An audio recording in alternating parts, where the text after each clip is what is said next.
això és el Punjab, no? Això. O sigui que hi ha una part que està a Pakistan. La més gran. El més gran és pakistanesa.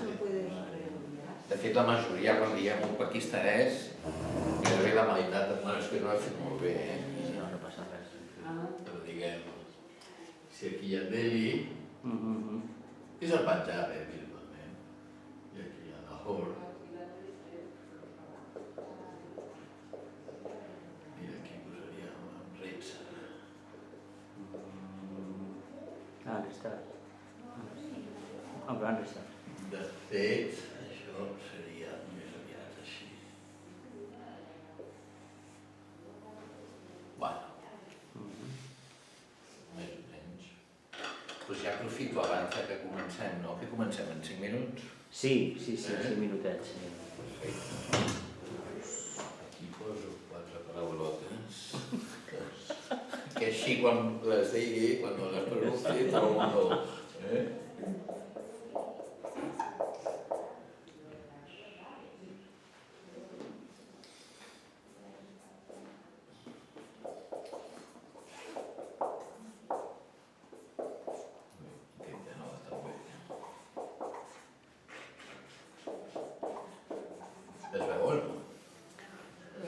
Agafa'm un altre color a veure si tenim més sort amb un altre color. Home, negre.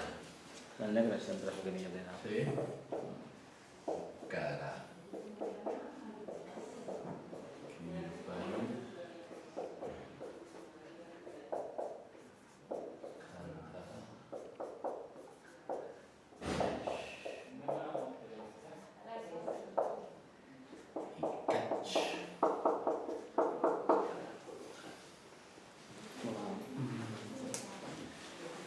Ja aprofito.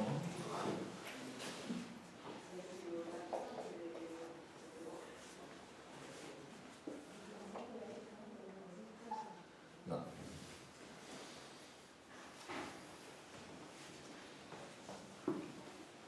Així no m'aixeco després.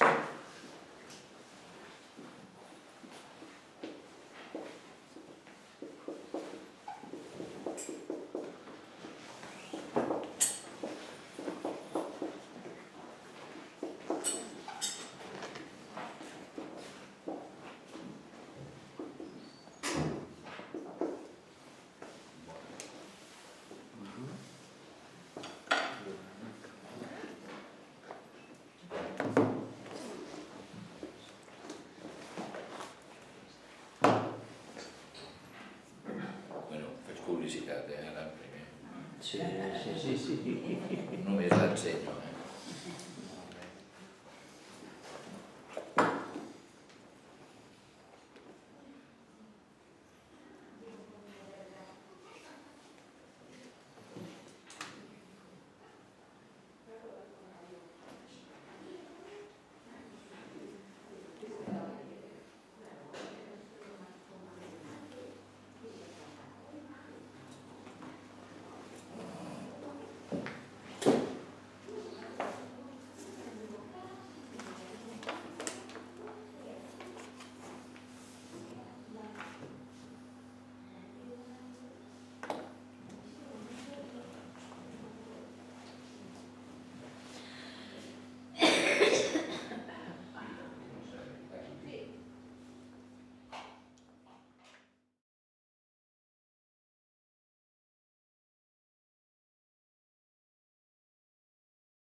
mucho, porque casi que le sacamos el pedigrí, ¿no?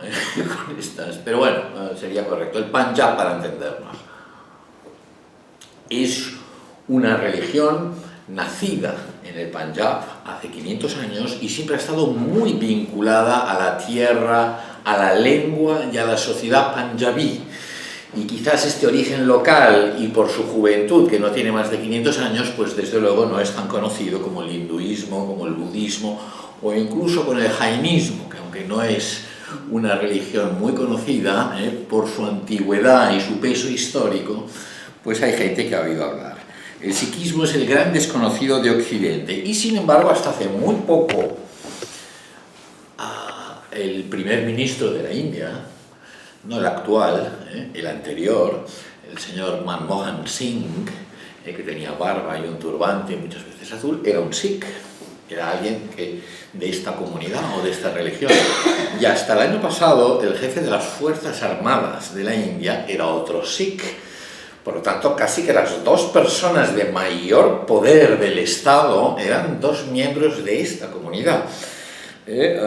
Incluso si algunos recordáis, los que tengáis más edad, que hay personas bastante jóvenes aquí, todos somos bastante jóvenes,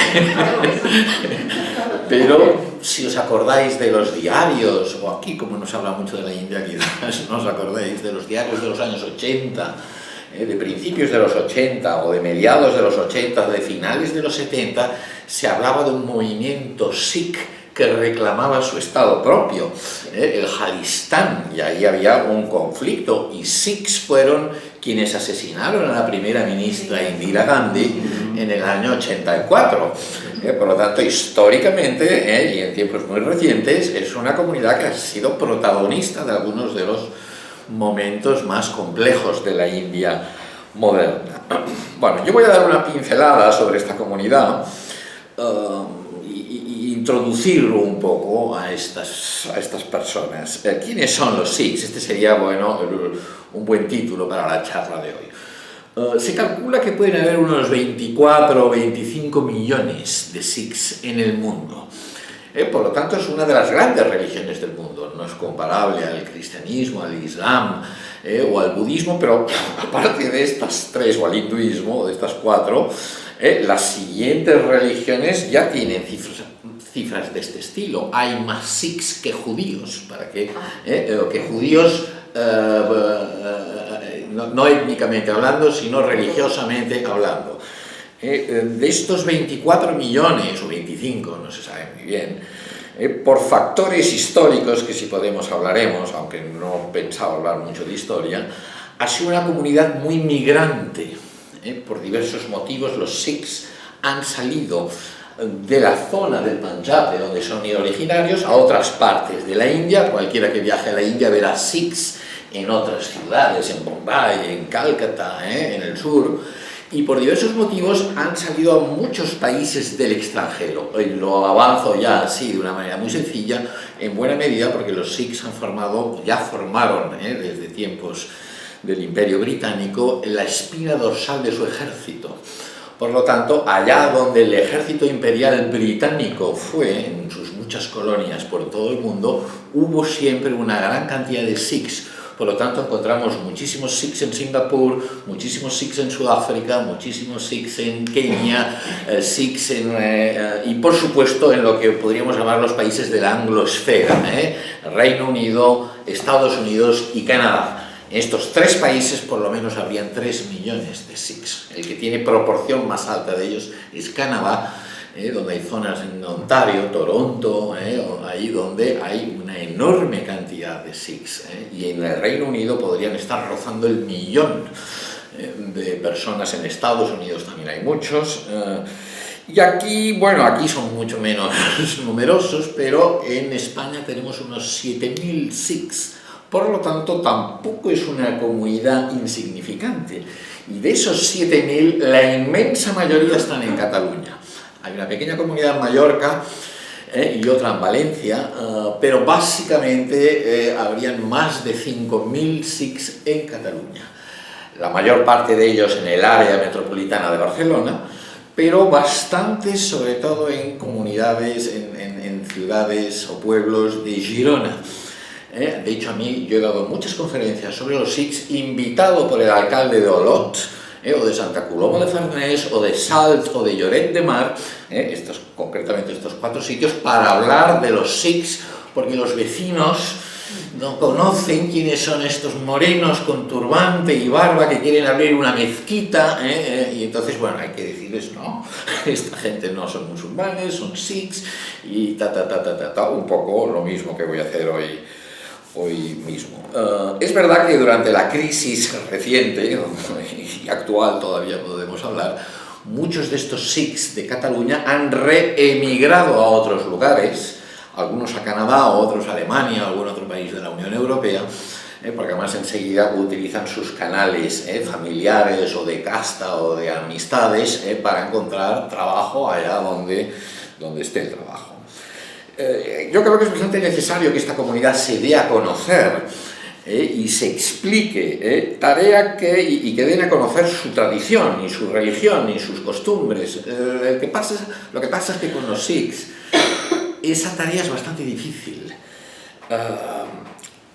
porque como buena comunidad india, o índica podríamos decir, están muy acostumbrados a vivir en una sociedad extremadamente multicultural y plurirreligiosa, como es la India, donde cada uno se autorregula y no tienen necesidad de ir a explicar, nosotros somos estos, porque llevan siglos y siglos y siglos conviviendo, a veces con tensiones, no, eso no es para idealizar la India, sino que esa es la realidad de la India, conviviendo distintas religiones, distintas sectas, distintos grupos, distintas castas, distintos grupos étnicos, y nadie tiene, y todo el mundo un poco se ha autorregulado a sí mismo, por lo tanto no tienen que ir a explicar, nosotros somos estos.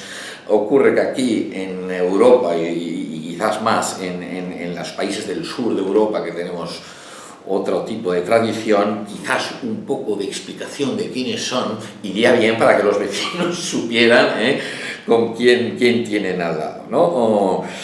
Ellos, de alguna manera, por esa costumbre tan índica de autorregularse y mantener su endogamia estricta matrimonial, hay una gran tendencia entre todos los grupos indios, las comunidades indias, a casarse entre ellos, a estar entre ellos, pues por sus propias tendencias no toman esa iniciativa. Bueno, conferencias como las que yo doy o libros como este que yo he escrito es un poco para mirar de romper.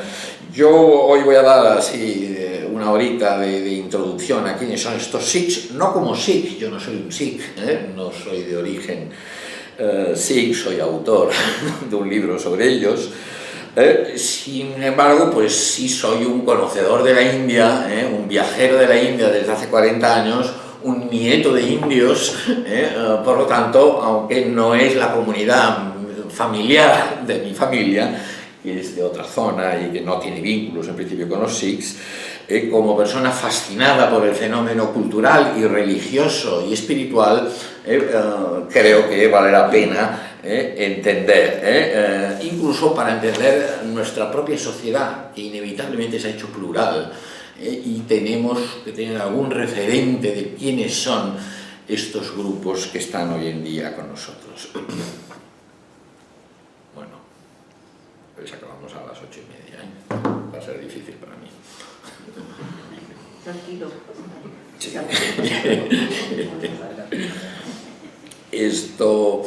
Yo suelo empezar preguntando, y empiezo este libro, de hecho, con la misma pregunta. Además, en el caso de los Sikhs se justifica quizás más que en otras comunidades. ¿Quién es un Sikh? Porque el tema de la identidad es muy importante para los Sikhs, por eso digo que quizás lo justifica más que otros. Claro, la respuesta obvia y lógica y correcta es un Sikh es aquel que dice que lo es, y punto. Y ya no hay que indagar más, y desde fuera no tenemos que nosotros decir quién es y quién no lo es. Si uno dice que es Sikh, pues ese es un Sikh. Ahora, si yo sigo por esta línea, la conferencia se va a acabar muy rápido. Entonces, casi que tratemos de definir o de hacer una aproximación a qué podría ser un Sikh, quién podría ser un Sikh, a qué sería el sikhismo. Yo ya veis que yo le pongo la K y la H. Esto en catalán no tiene problema, en castellano hay una gran tendencia a utilizar la K y la H como J, lo cual es totalmente incorrecto en el caso de los Sikhs. En el caso del árabe sí es muy correcto, porque la K y la H se pronuncian J. Pero en el caso de los Sikhs, que no tiene nada que ver con el árabe, que la lengua es Punjabi, esto es un K. Por lo tanto, eso es fonéticamente más correcto, aunque yo sé que voy contracorriente porque se va imponiendo esa J, pero que es tomar como si fuese árabe esto, que no tiene nada que ver.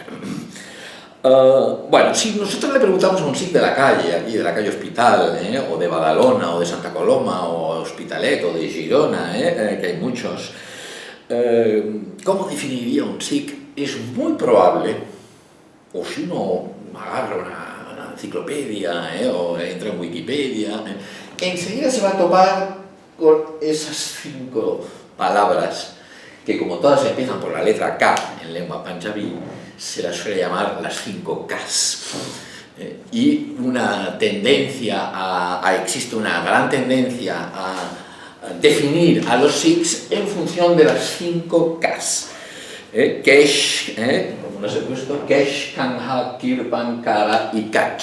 Son 5 emblemas muy importantes y muy queridos para los Sikhs. Kesh significa cabello o pelo, porque no solo es el de la cabeza. Es el pelo y con la implicación de sin cortar. Por lo tanto, esa sería una de las características de los Sikhs, es que no se cortan el cabello, ni la barba, ni el vello, ni ninguna... ya se entiende, ¿no? Kanha es una peineta que se ponen los Sikhs, normalmente ellos que van con el pelo sin cortar, se lo atan en un moño, que lo atan junto a esa peineta. Como va debajo del turbante no se suele ver el kanha, pero es otra de las Ks comunes en los Sikhs. Kirpan es un símbolo muy querido también de la tradición, y ya veréis, ya con lo que he dicho antes del ejército y con Kirpan, ya veréis que lo marcial está siempre muy asociado a los Sikhs. Es como un puñal. Antiguamente era una espada, ahora suele ser una cosa más simbólica, más pequeñita, un puñal, una daga, que suelen llevar los Sikhs, aquí al cinto. Kara es una pulsera circular. Cada uno de estos símbolos, un verdadero símbolo, es una mina de simbología. Kara es el símbolo circular de lo divino, en fin, yo no voy a entrar aquí, quien quiera ahondar en el libro, a veces hablo poco, pero es una pulsera circular que llevan muchos Sikhs. Y Kach, este es de las 5 Ks, la que menos se ve, porque es un calzón, es un calçotet que llevan los hombres, que va bien para ir a caballo, es como un short que llevan, pero como lo suelen llevar debajo de los pantalones o de la túnica o de lo que lleven, pues tampoco suele verse, pero forma parte también de las 5 Ks. Y de hecho casi todo el mundo, cuando hablamos de los Sikhs, reconoce al Sikh como el hombre con barba y turbante. Es verdad que hay otros indios que llevan barba y turbante que no son Sikhs, pero parecería que todos los Sikhs sí llevan barba y turbante. Bueno, eso sería lo que uno a primera vista se encontraría, y sin embargo yo estoy muy en desacuerdo con esta imagen de los Sikhs. Y ahora lo voy a explicar. En primer lugar, solo un 15% de los Sikhs, de la comunidad Sikh, ha tomado una iniciación, un bautismo, en una fraternidad, que hablaré de ella más adelante, que obliga a portar los símbolos de las 5 Ks. Los que se han iniciado en la fraternidad de la Khalsa, se llama, digamos que sería el núcleo más ortodoxo, más creyente, o como queramos llamarle, de los Sikhs. Esos están obligados a las 5 Ks, a no jamás afeitarse la barba, llevar el calzón a las 5 Ks. Pero eso es solo el 15% de la comunidad. Hay un 70% de Sikhs, o sea, una gran mayoría de Sikhs, que no se han iniciado en esa fraternidad, pero que de alguna manera reconocen que sus símbolos representan un poco la línea más ortodoxa, y tienden, según los contextos, a portarlos, sobre todo el caso de la barba. Los otros no está tan claro, pero nada les obliga a ello, y de hecho muchos Sikhs de aquí, como el aspecto de un hombre barbudo con turbante a veces para el comercio, por ejemplo, asusta al catalá que entra en el bazar a comprar, pues fuera la barba, fuera el turbante, fuera la daga, fuera todo eso, y eso no le impide de seguir siendo un Sikh. De hecho, hay otro 15% de Sikhs, y con eso hemos llegado ya al 100%, que deliberadamente no llevan ni la barba sin cortar, ni la daga, ni nada, y pues yo podría tener pinta perfectamente de un Sikh. De estos son un poco morenos, porque son del Punjab, pero nada los distingue de otro Punjab y de otro indio, de otra zona. Y eso solo es la mitad de los Sikhs. Luego hay el 50% de Sikhs que son mujeres y que evidentemente no llevan barba y que, aunque podrían, nada impide que lleven turbante, y algún caso muy raro, pero muy raro, lo lleva, pero en principio las mujeres panjabis no llevan el turbante, llevan en todo caso un pañuelo que utilizan. Sí que es verdad que hay algunas sectas sikh, pero son muy, sobre todo los Gora Sikhs, los que hay aquí, catalanes conversos, algunos de algún grupo, seguidores de Yogi Bhajan, que las mujeres tienden a llevar el turbante. Pero si uno se va al Punjab, donde hay 23 millones de Sikhs, es muy difícil que vea una mujer con turbante, aunque como ya habéis visto, el turbante no es ninguna de las 5 Ks. Casi va ligada al kesh, al cabello, que es la más importante de las 5, pero no es un requisito ni siquiera obligatorio. Pero como las mujeres evidentemente no van con el puñal, no van con el calzón, no van con la barba sin cortar, ni cosas de estas, podríamos decir que ni siquiera un 40% de los Sikhs llevan barba y turbante.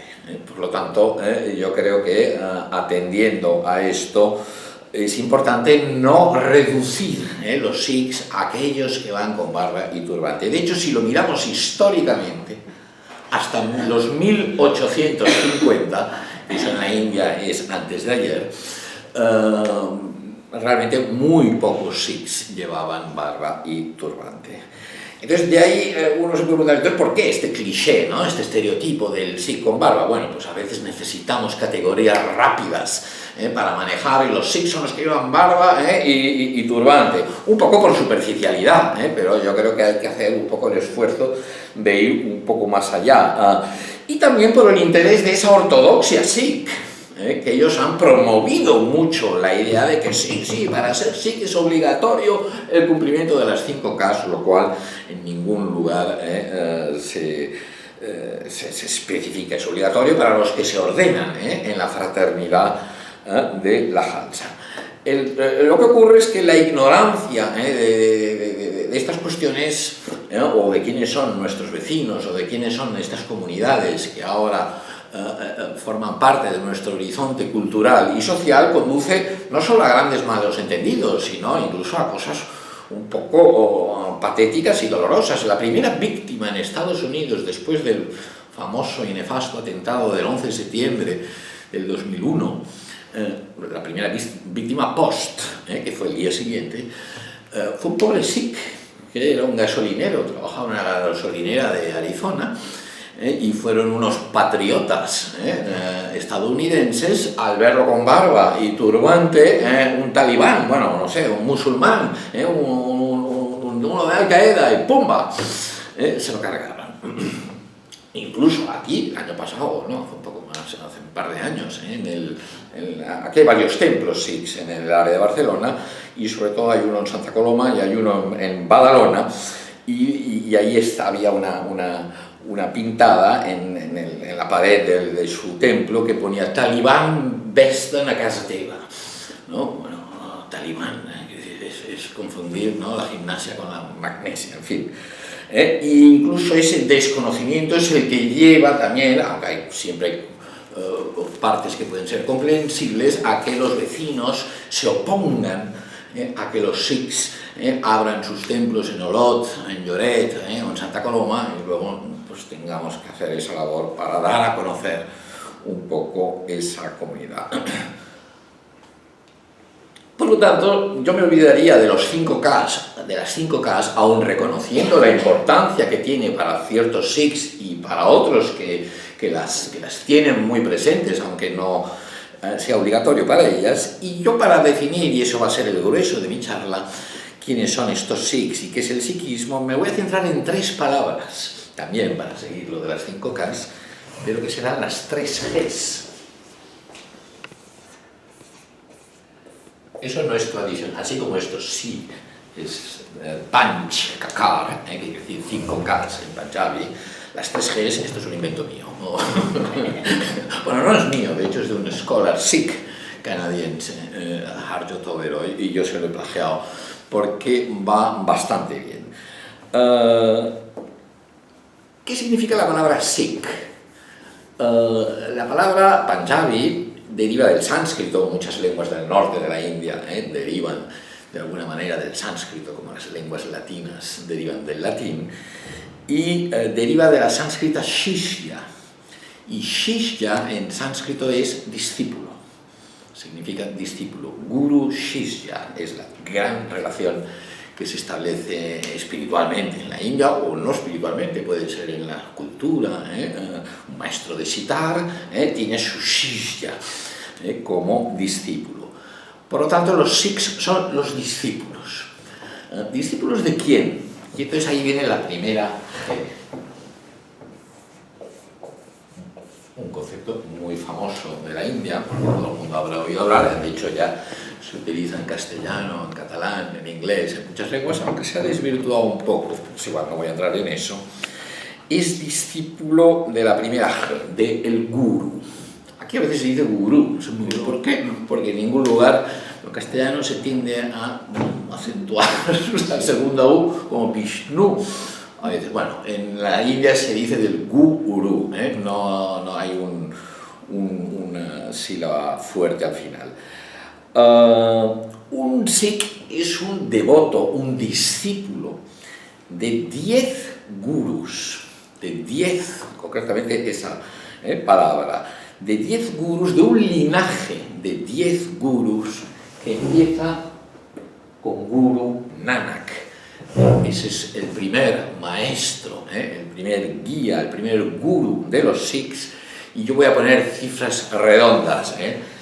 Este señor tiene su experiencia 1500, este 1600 y este 1700.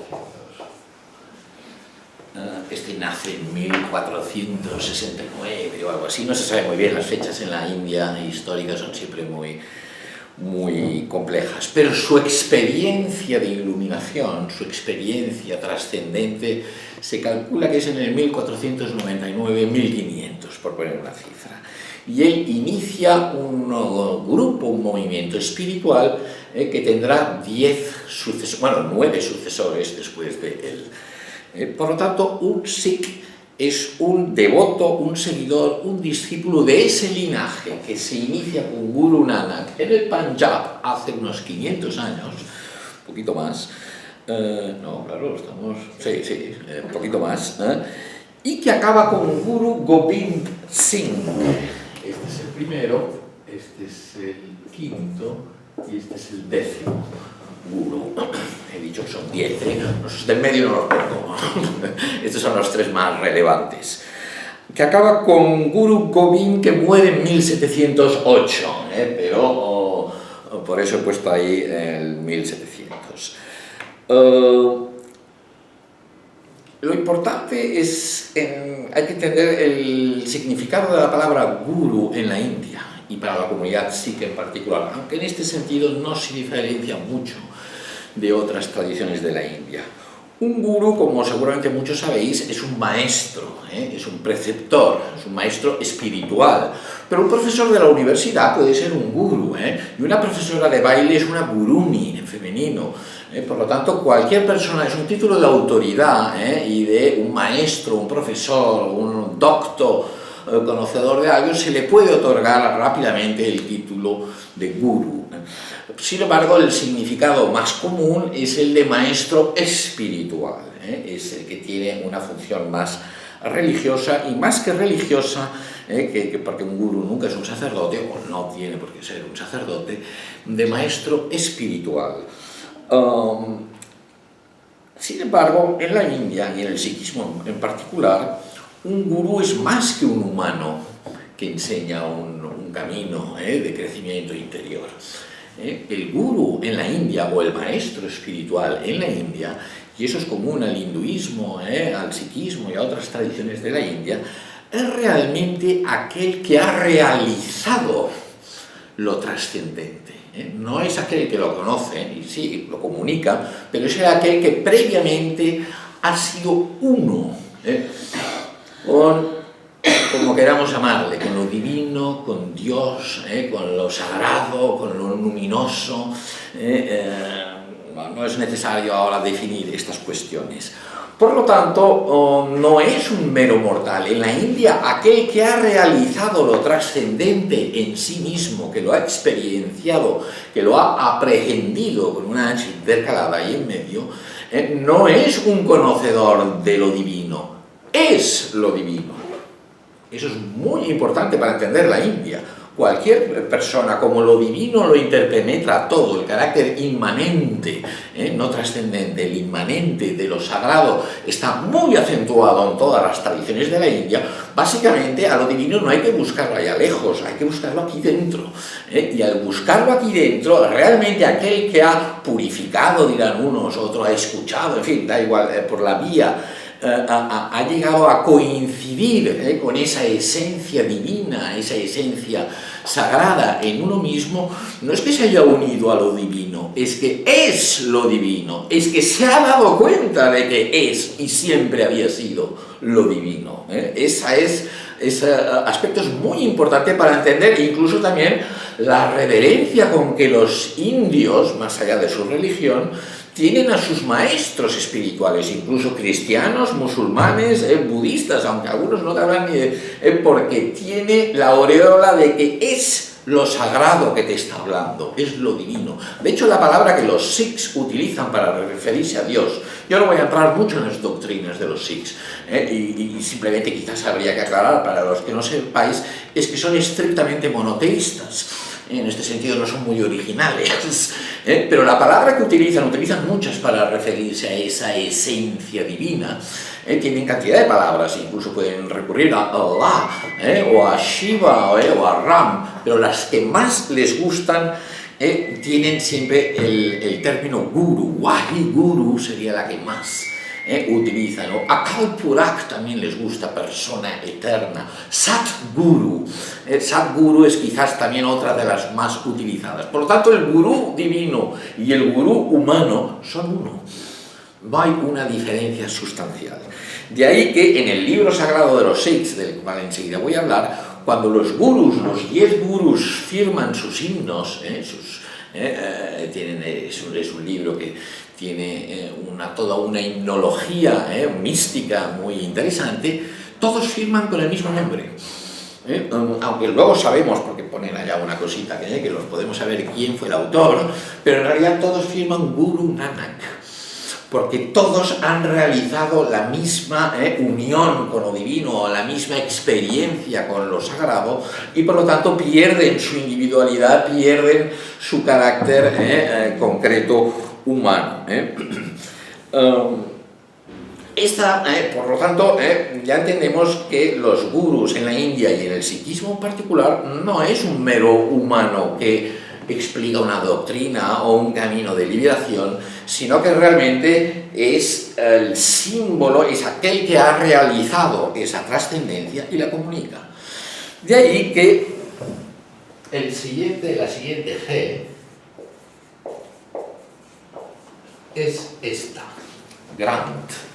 Esta no sé si habéis oído hablar de ella. Bueno, Grant es libro, significa libro, entre otras cosas.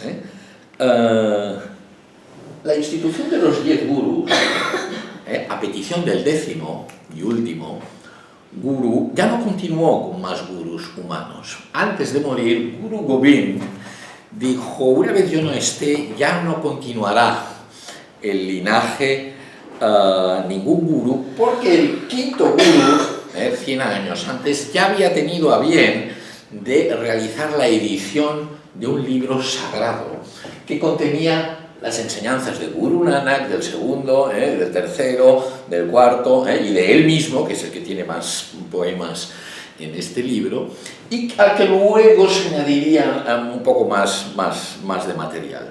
Por lo tanto, el Granth, el libro sagrado de los Sikhs, que significativamente se le suele llamar Guru Granth Sahib. Sahib es un título, señor, es un título de respeto, pero ya veis que le llaman el Guru Granth, que es el libro que es el Guru.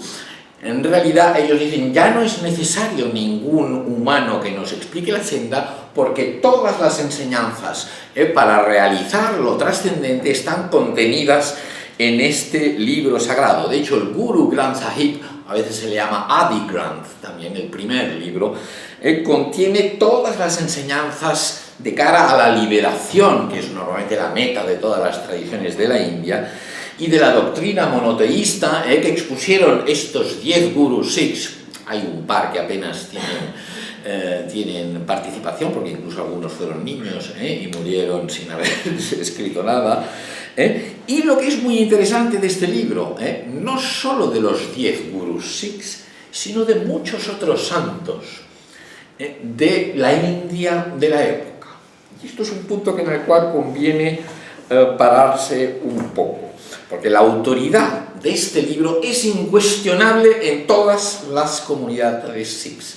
Como además en el sikhismo no hay iglesia, como la mayoría de tradiciones indias, allá donde se ha formado una comunidad, sea en Toronto, sea en Badalona, o sea en Singapur, o en el sur de la India, tienen el libro sagrado como referente, porque en el siglo XIX se uniformó una versión estándar de 1420 páginas, como si fuese un Corán o una Biblia, aunque ojo con confundirlo con estos textos, porque no es Dios que ha revelado nada, sino que es un compendio de unos 5.000, no sé cuántos, 5.800 himnos.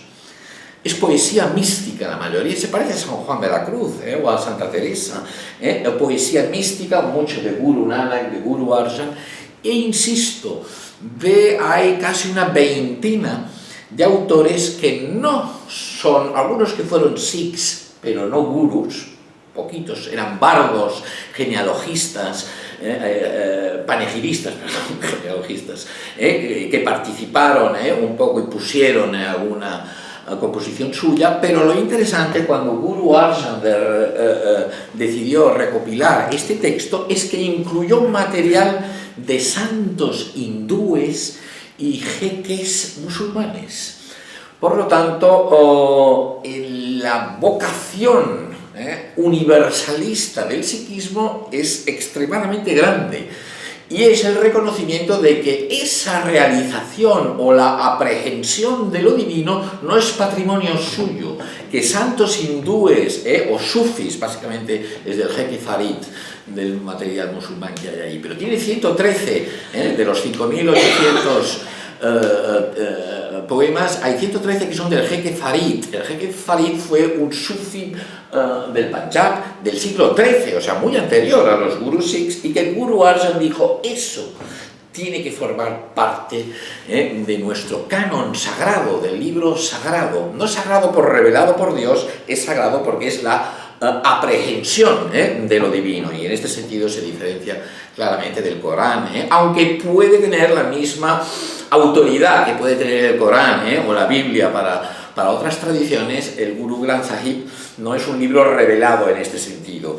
De hecho, había muchas colecciones de himnos en los grupos devocionales de aquella época de la India, y lo interesante de Nanak y su grupo de los Sikhs es que tienen pues estos otros 850 o 900 himnos de santos hindúes.